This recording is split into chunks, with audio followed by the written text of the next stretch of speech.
Assalamu alaikum wa rahmatullah wa barakatuh mes frères et sœurs. Donc ceci est la troisième et dernière partie de l'histoire du compagnon Osman ibn Affan radiallahu anhu.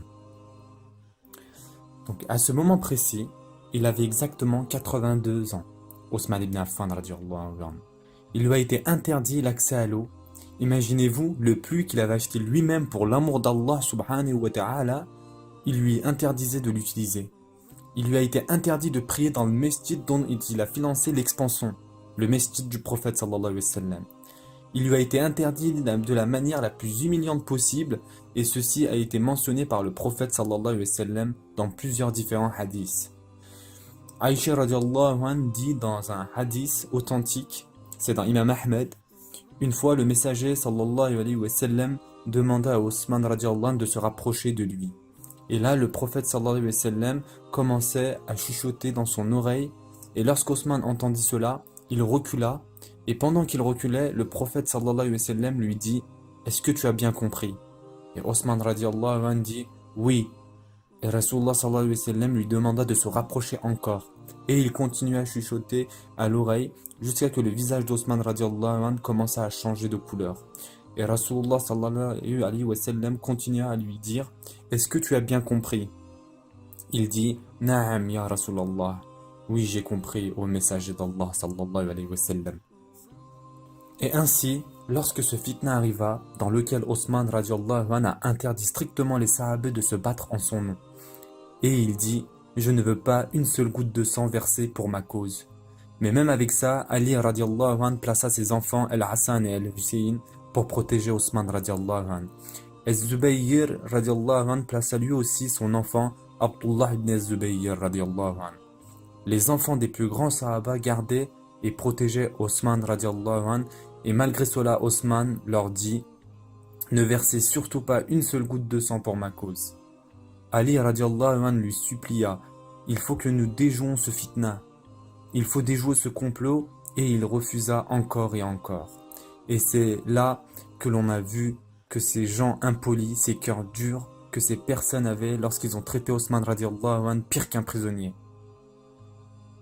Ils commencèrent à se rapprocher encore et encore de sa maison, et ils lui mettaient le feu à sa porte. Et un homme saute derrière la maison d'Osman radiallahu anhu et lui dit « Laisse le khilafa et nous te laisserons tranquille. » Et Osman radiallahu anhu voulait laisser le khilafa. Il n'était pas intéressé par le khilafa, mais on lui a rappelé par Ibn Abbas radiallahu anhu « N'enlève pas un vêtement qu'Allah subhanahu wa ta'ala a placé sur toi. » Et Osman radiallahu anhu répondit à cet homme « Malheur à toi, Wallahi, je n'ai jamais découvert une femme, même dans le Jahiliya. Ne sais-tu pas qu'il y a des femmes dans cette maison, que je ne suis pas le seul dans cette maison ?» Ainsi cet homme a eu honte et il partit. Et laissa ce fitna et il chercha le pardon d'Allah subhanahu wa ta'ala.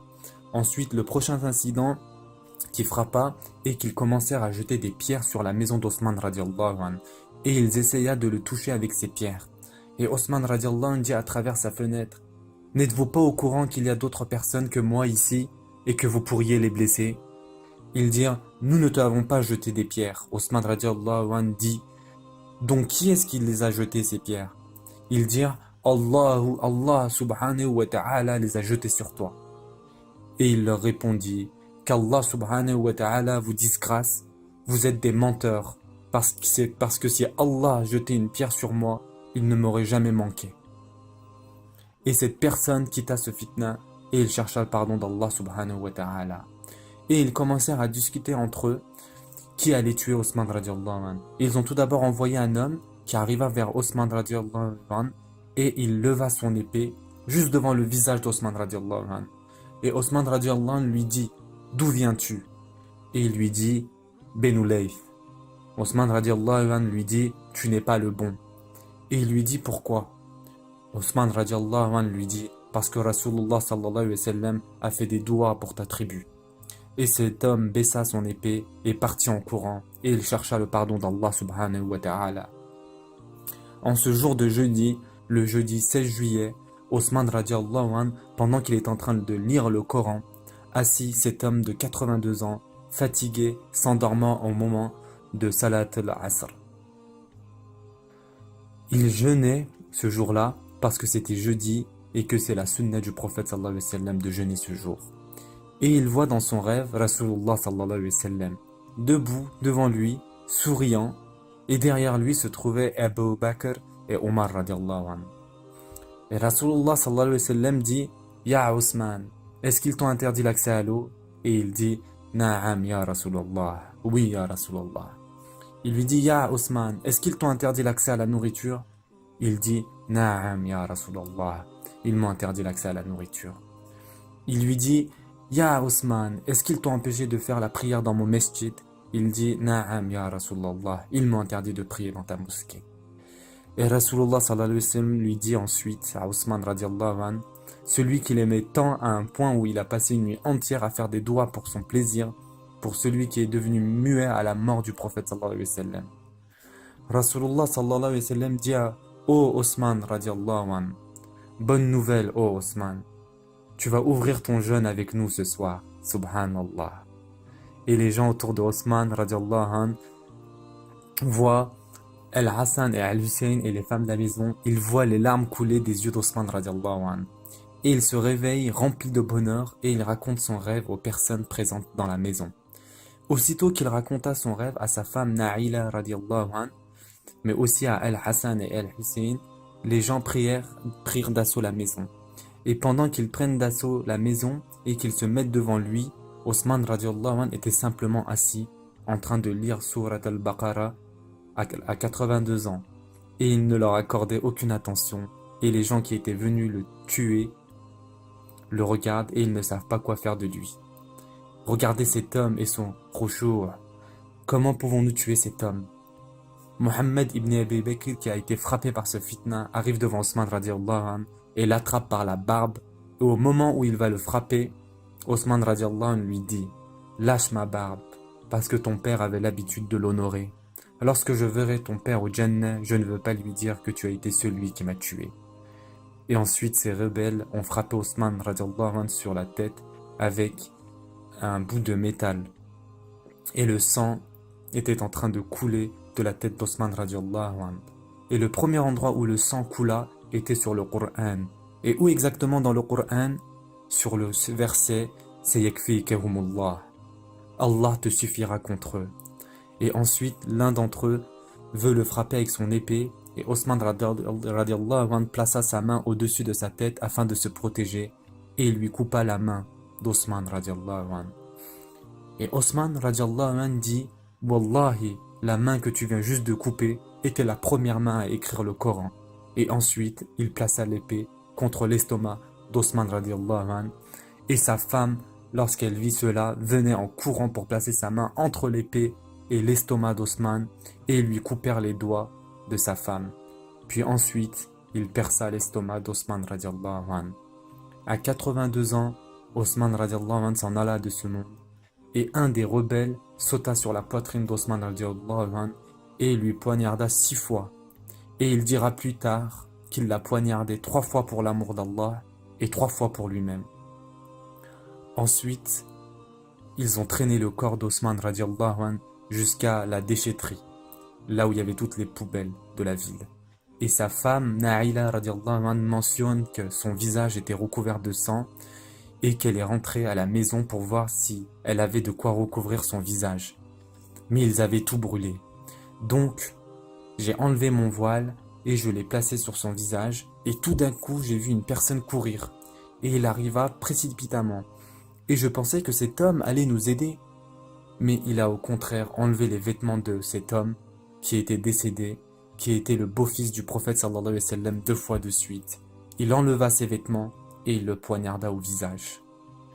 Et les rebelles disaient « On laissera personne enterrer Ousmane radiallahu anhu. » Et la femme du prophète sallallahu alayhi wa sallam, Habiba radiallahu anhu, elle monta sur les escaliers du Masjid Nabi sallallahu alayhi wa sallam et elle dit « Ô rebelles, si vous ne nous autorisez pas à enterrer Ousmane radiallahu anhu, alors moi, la femme du prophète sallallahu alayhi wa sallam, moi, la veuve du prophète sallallahu alayhi wa sallam, moi, la bien-aimée du prophète sallallahu alayhi wa sallam, moi, la mère des croyants, je descendrai dans les rues de Médine avec mes cheveux exposés, non couverts, et j'enterrerai Ousmane moi-même. Elle savait qu'aucun rebelle n'aurait le courage de se tenir face à la femme du prophète sallallahu alayhi wa sallam. Et ainsi, lorsqu'il était en train de récupérer le corps d'Osman radiallahu anhu pour l'enterrer, ils commencèrent à jeter des pierres sur le corps d'Osman radiallahu anhu. Et ils voulaient l'enterrer dans le Jannatul Baqi. Mais les rebelles étaient très insistants et il devait être enterré en dehors du Jannatul Baqi. Bien qu'aujourd'hui il est enterré à l'intérieur de Jannatul Baqi. Et l'un des fameux tabi'in radiallahu anhu mentionne: lorsque moi et Aïcha radiallahu anhu sommes revenus du Hajj, elle dit: j'ai vu le Coran et j'ai vu le sang sur le ayat.